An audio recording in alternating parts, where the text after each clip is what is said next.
Merci. Bon, moi je voudrais pour ma part vous parler d'Europe. Je suis toujours frappé par la façon dont ce sujet est présenté dans le discours politique, façon qui ne correspond nullement à ma perception et à mon expérience. On cherche en effet toujours à opposer des Européens et des anti-Européens, ceux-ci étant d'ailleurs généralement assimilés aux populistes. Mais on ne se demande pas de quelle Europe on parle. On ne s'intéresse pas à ses dimensions, à ses finalités, à sa nature. Les choses me paraissent beaucoup plus compliquées que cette opposition binaire et simpliste à laquelle on veut réduire le débat. L'Europe que nous avons construite, celle à 28 et plus encore à 27, a été bâtie autour de 3 objectifs. La réconciliation franco-allemande, la lutte contre le communisme soviétique, la volonté de constituer un grand marché, socle du développement économique.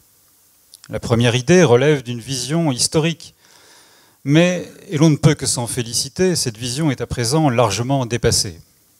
La deuxième, la lutte contre le communisme soviétique, se réfère à un épisode de l'histoire qui a pendant de trop longues décennies masqué une nécessité en Europe, celle d'un équilibre entre l'Est et l'Ouest du continent.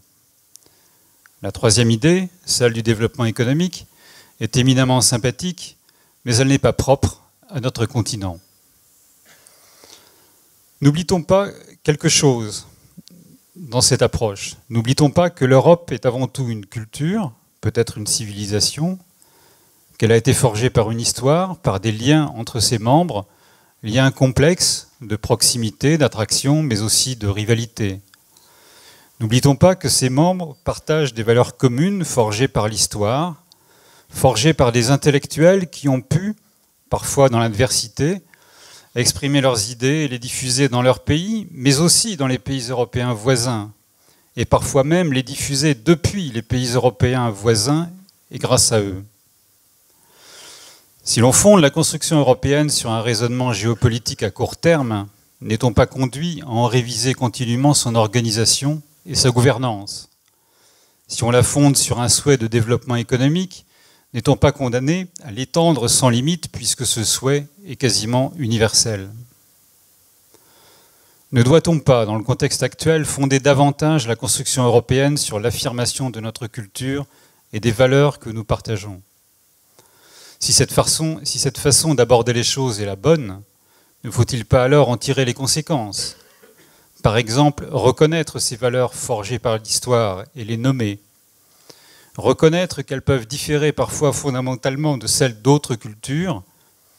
Reconnaître qu'elles nous sont propres et que nous n'avons pas à chercher à les imposer à d'autres, de même que d'autres n'ont pas à chercher à nous imposer les leurs. C'est notamment à cette approche que j'aimerais réfléchir avec mes amis de Géopragma, d'une manière réaliste, sans faux semblant, en regardant les choses en face, qu'elles nous plaisent ou non.